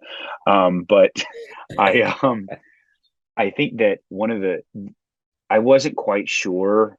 It was, there were lessons that I learned that I didn't know were being taught until I'd learned them. Like I was like, family, personal shit with my dad and be strong for my son and how tough am I? But then there were other lessons that I also learned that I find very, very valuable also. That were unbeknownst to me. I didn't realize that, kind of like the one-eyed oracle in the Odyssey that said to Odysseus, you'll find a treasure, but it's not going to be the treasure that you're seeking. And right. And so I guess I'll share my my biggest takeaways from the event are that we can, you can accomplish anything as a well orchestrated team, like anything at all. Yep. The second is that in the big picture, most of the small things we spend so much time and energy worrying about matter absolutely zero. We all make mistakes. We all, become obsessive about behaviors or things or whatever. We all wish we could have done better. As long as we learn from those things, it's okay. Keep moving forward. And the last lesson, and I feel like the most important to me, is that whether you think you can do something or you think you cannot do something, either way, you're absolutely right. And that goes beyond the physical of like, I think I can do 100 pull-ups unbroken. I think I can fly. Like, no, like from the dark areas that I was in on Mount Palomar to the stark opposite of how I felt 45 minutes later. Like, I wanted to quit at times. I was like, fuck this. I don't like this. This is terrible. And then I started, wrestling with myself. And then when the sun came up, it was gone. I was like, holy shit, what was I thinking? Like, who was that person? So Yeah. the impermanence of those lessons, the impermanence of situations and what I learned from them were very valuable to me. So, yeah. See, again, I got a lot of that in the training. Like training for it, I would recognize the impermanence because I'd have these. I felt like a lot of my workouts were probably harder than some of our evolutions, right? Like you do agreed. this like hour-long soul-sucking workout where you want to barf, and that would be the most terrible thing ever. And then 15 minutes later, I'd be like drinking my coffee and laughing with my client, having a good time. So that You're like, I got a son lot of a of. bitch. Yeah, but I think that's what prepared me for Kokoro. I think I had an easy time mentally because I'd already kind of experienced all of that and worked through it. Training for this thing was really hard for me. It started to wear on me, man. Waking up at 2 and like I was just like, I'm so over this right now. Yeah. And so that's where I had a lot of that experience. One thing I will say before you wrap it up though, that I take away from the whole team aspect of things was like more so how what one person does, whether it's a mistake or a positive thing or whatever, how much that can affect everybody else around you. Like I'm going to take that into the rest of my life. Like whatever my mood is like, whatever choices I make are going to affect my family. They're going to affect my friends. They're going to affect my coworkers. Like it's not just about me. Yeah. Right. So very well. That was a big one for me. That's very well put, actually. And that's something that we overlooked also, is how powerful your energy. A lot of times it's not something physical. Like when the lights are on and you're fresh and there's somebody who's like not like, maybe, it can go both ways. Like if you're feeling down and something like, hey man, what's going on? I'm having a great day, blah, blah, blah. I'm either going to annoy the shit out of you, or maybe I'll give you a little bit of my positive energy. And hopefully it's the latter, but it goes both ways. Like if there's a succubus around that's like just killing your vibe, like that matters, and like your son and my son and our significant others, like if we're Debbie Downer or pity party or whatever, like they feel that, and they deserve better, so I think that it's a great point that you just made, that to be aware of our own actions and energies because of how they affect others. Yeah, like you guys suffering with push-ups and planks because I had to put fresh socks on. Love it. You and right? your Like socks, your team's man. out here suffering because you're being selfish. I was like, I don't think we have time for that. You're like, no, I don't care, man. I'm like, fucking, all right.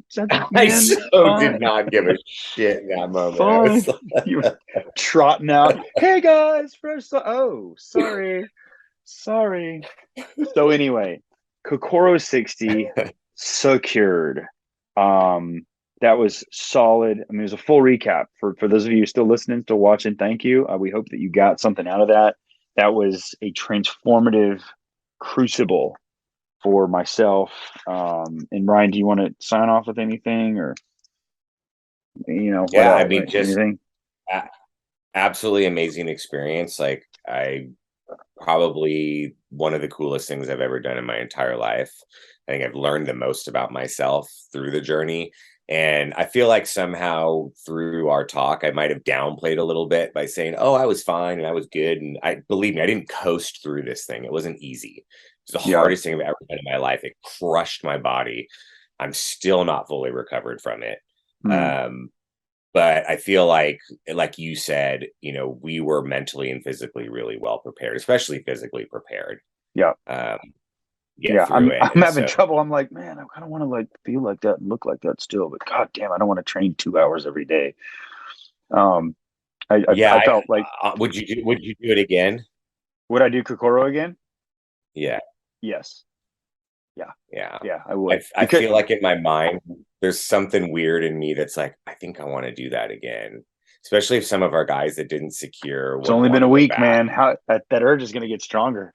It's going to get stronger. But the only thing I'd say my concern is as hard as it hit my system with the way my body reacted to it, with all that, with the edema and all that.